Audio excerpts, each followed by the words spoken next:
Okay, hello, this is video lecture number 80. Today we are talking about the road to war as we begin our examination of World War II.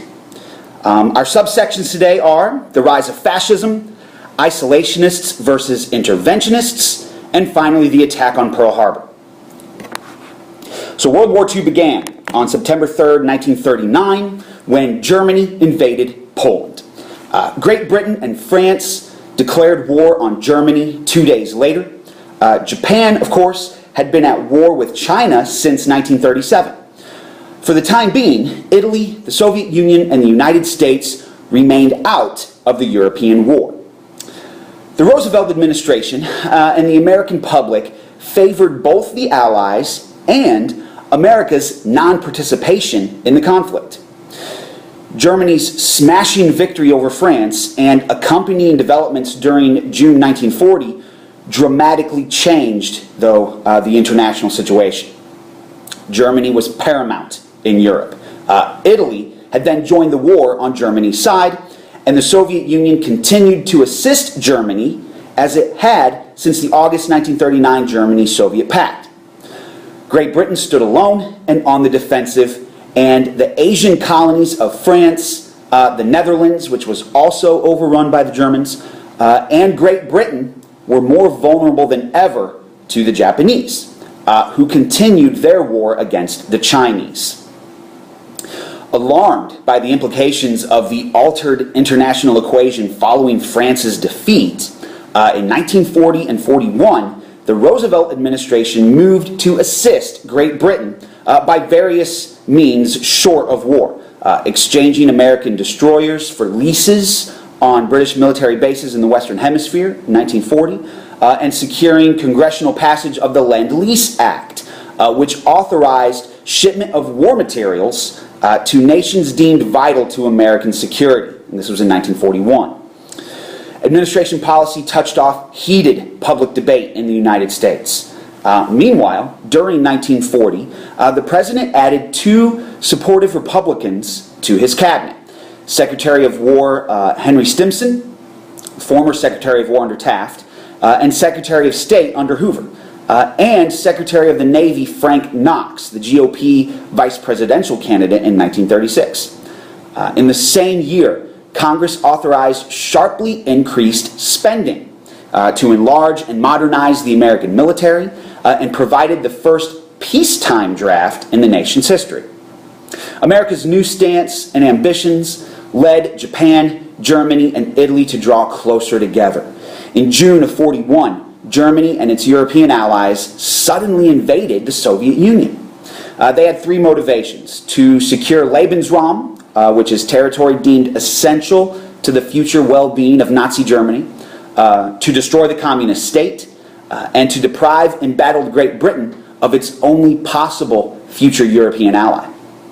That August, Prime Minister Winston Churchill of Great Britain and President Franklin D. Roosevelt issued the Atlantic Charter. By autumn, the United States and Germany were waging an undeclared Atlantic War, which neither side moved to escalate. Meanwhile, Japan decided to seize the European colonial empires in the Far East, which were rich in vital natural resources, especially petroleum in the Dutch East Indies, which we now call Indonesia. To do so without American interference, Japan attacked the U.S. Pacific Fleet at Pearl Harbor early in the morning of December 7th. The United States then declared war on Japan, and when Germany and Italy declared war on the United States, in response, America reciprocated. What had begun as wars in East Asia and Europe was now truly a world war. All right, so let's dive closer into how this all started with the rise of fascism. The nation's neutrality was challenged by the aggressive actions of Germany, Italy, and Japan, all determined to expand their borders and expand their influence. In 1931, Japan occupied Manchuria. Then, in 1937, it launched a full-scale invasion of China. In 1935, Italy invaded Ethiopia, and by 1936, the Italian subjugation of Ethiopia was complete. The League of Nations condemned the aggression, but it could do nothing to stop Italy. Germany presented the gravest threat to the world order in the 1930s. There, huge World War I reparations payments, economic depression, fear of communism, labor unrest, and rising unemployment fueled the rise of Adolf Hitler and his National Socialist Party, called the Nazis.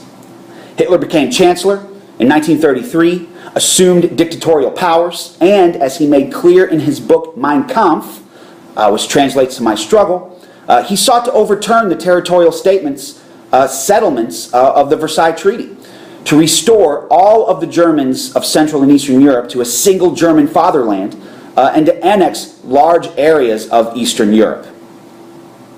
Part of Hitler's vision was that inferior races and undesirables had to make way for the master race. He then launched his persecution of the Jews.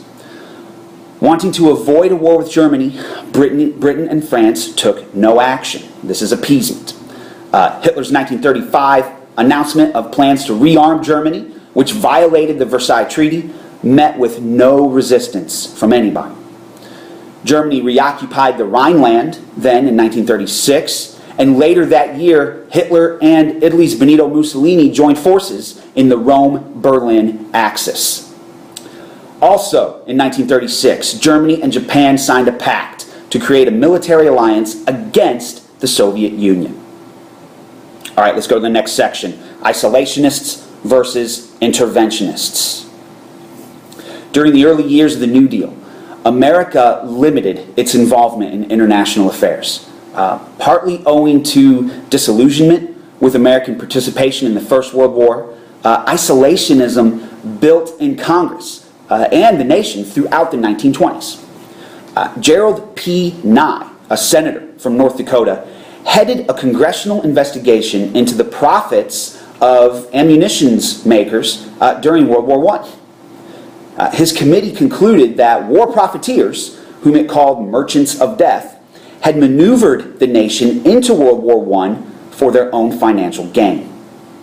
Although most of the committee's charges were dubious or simplistic, they gave momentum to the isolationist movement, though, and contributed to the passage of the Neutrality Act of 1935. Now, the Neutrality Act imposed an embargo on arms trading with countries at war, and declared that American citizens traveled on the ships of belligerent nations at their own risk. Remember the Lusitania? In 1936, the Neutrality Act was expanded to ban loans to belligerents, and in 1937, it adopted a cash and carry provision. Despite their loyalist sympathies, the neutral stance of the United States, Great Britain, and France virtually assured a fascist victory in the 1936 Spanish Civil War. In 1938, Hitler sent troops to annex Austria then, while simultaneously scheming to seize part of Czechoslovakia. At the Munich Conference in September 1938, Britain and France capitulated to Germany's aggression, agreeing to let Germany annex the Sudetenland, the German-speaking border areas of Czechoslovakia, in return for Hitler's promise to seek no more territory. Within 6 months, Hitler's forces had overrun the rest of Czechoslovakia and was threatening to march into Poland. Then in August of 1939, Hitler signed the Non-Aggression Pact with the Soviet Union, which assured Germany it would not have to wage war on two fronts at once. Remember World War I. On September 1st of 1939, German troops attacked Poland. 2 days later, Britain and France declared war on Germany. They were finally done with appeasement. World War II had begun. President Roosevelt, with the support of most Americans, sought to keep the United States neutral. By mid-1940, Germany had overrun Western Europe, leaving Great Britain as the only power in Europe left fighting Hitler. In America, the Committee to Defend America, by aiding the Allies, led the Interventionists, while the Isolationists formed the America First Committee, which had the support of the conservative press to keep America out of the war. The National Defense Advisory Commission was created in 1940 to put America's economy and government on a defense footing. After winning an unprecedented third term as president in 1940, Roosevelt concentrated on persuading the American people to increase aid to Britain. In March of 1941, Roosevelt convinced Congress to pass the Lend-Lease Act to lend, lease, or otherwise dispose of arms and other equipment to any country whose defense was considered vital to the security of the United States. The Lend-Lease was extended to the Soviet Union, which became part of the Allied coalition after it was invaded by Germany. The full implementation of Lend-Lease marked the unofficial entrance of the United States into the European War. The United States and Britain's Atlantic Charter called for economic collaboration between the two countries and for guarantees of political stability after the end of the war, and also supported free trade, national self-determination, and the principle of collective security. Now, by September of 1941, Nazi submarines and American vessels were fighting an undeclared naval war in the Atlantic, which was unknown to the American public. Without a dramatic enemy attack, Roosevelt hesitated to ask Congress for a declaration of war. All right, let's go to the last section then, which is Pearl Harbor. The final provocation came not from Germany, but from Japan. Throughout the 1930s, Japanese military advances in China had upset the balance of political and economic power in the Pacific. Roosevelt suggested that aggressors such as Japan be quarantined by peace-loving nations, but the United States avoided taking such a strong stand. During the sack of Nanjing in 1937, the United States refused to intervene, leading to the deaths of 300,000 Chinese people. Japan craved the conquest of more territory and signed a pact with Germany and Italy in 1940. After Japan occupied part of French Indochina, Roosevelt retaliated with trade restrictions and embargoes on aviation fuel and scrap metal. When Japanese troops occupied the rest of Indochina, Roosevelt froze Japanese assets in the United States and instituted an embargo on trade with Japan that included oil shipments. The United States knew that Japan was planning an attack, but did not know when or where. On December 7, 1941, Japanese bombers attacked Pearl Harbor. On December 8th, Congress voted to declare war on Japan. 3 days later, Germany and Italy declared war on the United States, and the United States in turn declared war on them. Okay, so this does conclude our video lecture for today. This is the rise of fascism. This is the beginning of World War II. So go ahead at this time and answer those review questions and continue on with your work.